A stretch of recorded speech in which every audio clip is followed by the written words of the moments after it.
Hello मेरे प्यारे दोस्तों, कैसे हैं आप सभी। स्वागत है आप सभी का आपके गुरुजी चैनल एसपीजा पे। और आज हम लोग सीखने वाले हैं चैप्टर 22 के क्वेश्चन नंबर 16 से। मैंने आप लोगों को, यार ये मेरा पार्ट फोर्थ होगा, मैंने आप लोगों को पार्ट थर्ड तक बहुत ही अच्छी तरीके से बता दिया हूँ, जिसमें कि क्वेश्चन नंबर 15 तक बहुत ही अच्छी तरीके से समझा भी दिया था और सिखा भी दिया था। अगर आप लोग वो पार्ट नहीं देखे हैं तो उसको देखिए और सीखने का प्रयास कीजिए, समझने का। और ये आप लोगों को उस वीडियो का डिस्क्रिप्शन में उसका लिंक मिल जाएगा, आप लोग उसको जरूर ही देख लीजिए, जिसमें कि मैंने प्रोबेबिलिटी के बारे में कुछ कंसेप्ट का भी आप लोगों को बताया हो, तो उसको कंसेप्ट को सीखने का प्रयास कीजिए, क्या कंसेप्ट है या नहीं है। तो चलिए हम लोग जानते हैं क्वेश्चन नंबर 16 से। तो क्वेश्चन नंबर 16 में कहा गया है, वैसे आप लोग के स्क्रीन पर प्रश्न चला गया होगा, आप लोग देख सकते हैं। 70 विद्यार्थियों के प्राप्तांक के विवरण नीचे तालिका में दिया गया है, ठीक है। अब प्राप्तांक इस प्रकार से दिया गया है, 0 से 10 के बीच में विद्यार्थियों की संख्या 4 है, 10 से 20 में 8 है, इसी प्रकार से आप लोग को दिया गया है। तो कहा गया है एक विद्यार्थी द्वारा निम्नलिखित वर्ग अंतराल के बीच प्राप्तांकों की प्रायिकता ज्ञात करें, 0 से 20 और 0 से 60 के बीच में। तो चलिए हम लोग ज्ञात करते हैं। सबसे पहले देखिए, इसमें अगर विद्यार्थियों की संख्या का बात करें तो ये कुल विद्यार्थियों की संख्या इसमें कितनी दिया गया है, तो 70 यानी कि 70 दिया गया है। चलिए हम लोग याद कर लेते हैं। कुल विद्यार्थियों की संख्या, कुल विद्यार्थियों की संख्या, विद्यार्थियों की संख्या अगर हम बात करें मेरे प्यारे दोस्तों, कुल विद्यार्थियों की संख्या कितना है, 70 है। एक नंबर में कहा गया है 0 से 20 के बीच प्राप्तांक को की प्रायिकता, बीच के 0 से 20 अंक प्राप्त करने वाले विद्यार्थियों की संख्या। देखिए सबसे पहले 0 से 20 क्या दिया गया है, अंक दिया गया है। तो 0 से 20 अंक प्राप्त करने वाले विद्यार्थियों की संख्या, करने वाले विद्यार्थियों की संख्या। अगर विद्यार्थियों की संख्या का बात करें तो 0 से 20 के बीच में, देखिए अगर हम बात करें तो ये 4 और कितना है, 0 से 20 के बीच में अगर हम बात करें तो 4 भी है, 0 से 10 में और 0 से 10 के बीच में 4 + 8, क्योंकि 0 से 10 में है। देखिए 0 से 10 में 4 है और 10 से 20 में हमारा 8 है, तो हमें 0 से 20 कहा गया, तो इस दोनों को लेना है। तो 4 + 8 ये कितना निकल के आ जाएगा, यानी कि 12 आ जाएगा। तो अगर हम प्रायिकता निकालेंगे तो प्रायिकता क्या हो जाएगा इसका, आप लोग लिख लीजिएगा हिंदी में, जो 0 से 20 अंक प्राप्त करने वाले विद्यार्थियों की प्रायिकता, यानी कि 12/70। इसको काट लीजिएगा, 2 से 2 छक्का और फिर इसे 35, यानी कि 6/35 इसका आंसर निकल के आ जाएगा। फिर दूसरे नंबर प्रश्न को हम लोग चलते हैं। उसमें कहा गया है जो 0 से 60 अंक प्राप्त करने वाले विद्यार्थियों की प्रायिकता निकालनी। तो 0 से 60 अंक प्राप्त करने वाले विद्यार्थियों की संख्या, करने वाले विद्यार्थियों की संख्या। अगर 0 से 60 बीच में कितना विद्यार्थी है, तो देखिए 0 से 10, 10 से 20, 20 से 30, 30 से 40, इस सभी को आप लोग 40 से 50 तक जोड़िएगा तो आपको 54 निकल के आ जाएगा। और प्रायिकता निकाल लीजिएगा, इसका प्रायिकता क्या हो जाएगा, 0 से 60 अंक प्राप्त करने वाले विद्यार्थियों की प्रायिकता, तो 54 कुल कितना है, 70।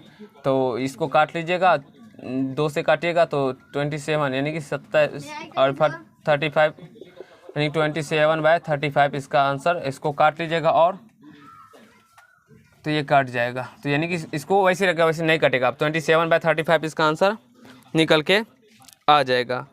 अब देखिए हम लोग क्वेश्चन नंबर, ये 16 नंबर तो समझ गए, आप लोग क्वेश्चन नंबर 17 को समझते हैं।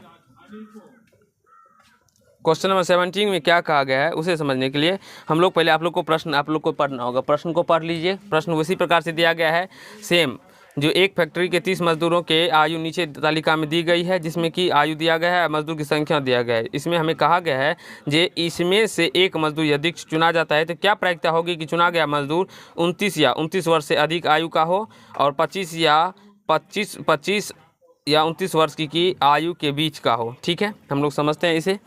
29 या 29 वर्ष से अधिक आयु की संख्या वो निकालेंगे। ठीक है, सबसे पहले ये समझिए कुल मजदूर की संख्या कितना दिया गया है। कुल मजदूर की संख्या, कुल मजदूर की अगर संख्या का बात करें तो कुल मजदूरों की संख्या अगर इसमें हम देख रहे हैं तो ये 30 दिया गया है। कुल मजदूरों की संख्या कितना दिया गया है, 30। अब इसमें कहा गया है जो 29, एक नंबर में कहा गया है जो 29 या 29 वर्ष से अधिक आयु का, देखिए 29 या 29 वर्ष से अधिक आयु वाले मजदूर की संख्या, अधिक आयु वाले मजदूर की संख्या।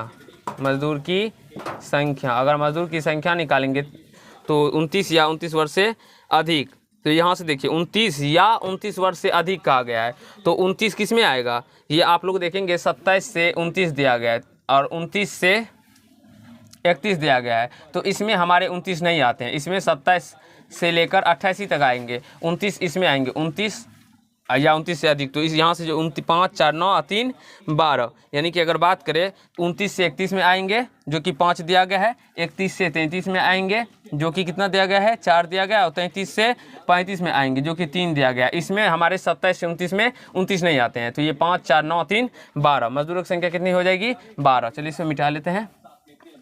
और अगर हम बात करें इसकी प्रायिकता का, तो यहाँ पे देखो बाबू दिखाई पड़ रहा है नीचे में, प्रायिकता निकाल लीजिएगा इसका। अगर प्रायिकता का बात करेंगे तो ये 12/30 हो जाएगा, इसको काट लीजिएगा, 6 दूना 12 और 6 पंच 30, यानी कि 2/5 निकल कर इसका प्रायिकता आ जाएगा।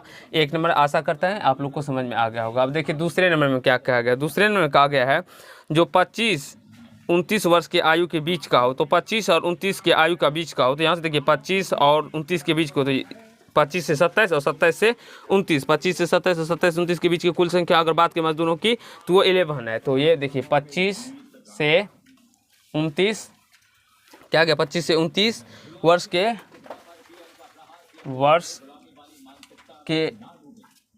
25-29 वर्ष की आयु के बीच का हो, तो वर्ष के आयु के बीच का मजदूर की संख्या, के बीच की मजदूर की संख्या। अगर मजदूर की संख्या का बात करें तो 11 है, तो 25 से 29 वर्ष की आयु की प्रायिकता क्या हो जाएगा, उसके बीच के मजदूर की प्रायिकता, तो 11/30। आई होप मेरे प्यारे दोस्तों आप लोगों को 17 नंबर प्रश्न समझ में आ गया होगा और कहीं से कोई दिक्कत नहीं हुआ होगा। अब क्वेश्चन नंबर 18 को हम लोग समझते हैं, जो कि आपके स्क्रीन पर चला गया होगा। 18 में कहा गया निम्नलिखित सारणी में एक कक्षा 38 विद्यार्थियों के भार दिए गए हैं, इस बात की प्रायिकता ज्ञात कीजिए जिसमें कक्षा के एक विद्यार्थियों का भार अंतराल यहाँ पे 46 से 50 के बीच में स्थित हो। दूसरा में कहा गया इस संदर्भ में ऐसी 2 घटनाएं बताइए जिसमें एक की प्रायिकता 0 हो और दूसरी की प्रायिकता 1 हो। तो चलिए वो बताते हैं। सबसे पहले तो 1 नंबर में देखिए जो कुल विद्यार्थियों की संख्या का अगर बात करें 18 नंबर में कुल विद्यार्थियों की संख्या कितना है, 38 है। कुल विद्यार्थियों की संख्या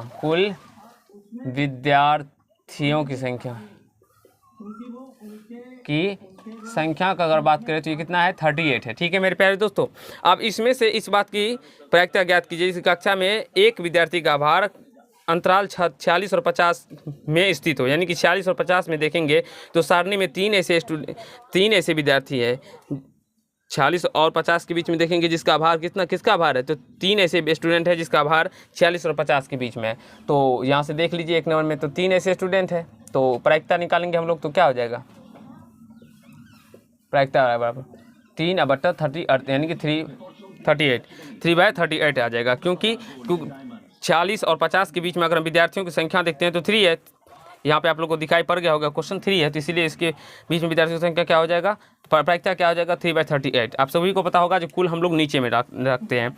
अब देखिए दूसरे नंबर में प्रश्न में कहा गया है, आप लोग प्रश्न को देखते होंगे। देखिए प्रश्न में कहा गया है जो इस संदर्भ में ऐसी 2 घटना बताए जिसमें एक की प्रायिकता 0 और दूसरी की प्रायिकता 1 हो। मैं अभी आप लोग को बताता हूँ। देखिए एक की प्रायिकता तो 0 हो और दूसरी की प्रायिकता क्या हो, तो दूसरी प्रायिकता 1 हो। तो 0 किस संदर्भ में हो सकता है, 0 उसी संदर्भ में हो सकता है जबकि किसी भी संख्या का अगर हम विद्यार्थी को भार निकालेंगे तो यानी कि 31 से लेकर और 75 के बीच में नहीं होना चाहिए, यानी कि वो 30 kg से नीचे का हो, 30 kg से कम जितने भी स्टूडेंट के छात्र के भार होंगे उसकी प्रायिकता क्या होगी, 0।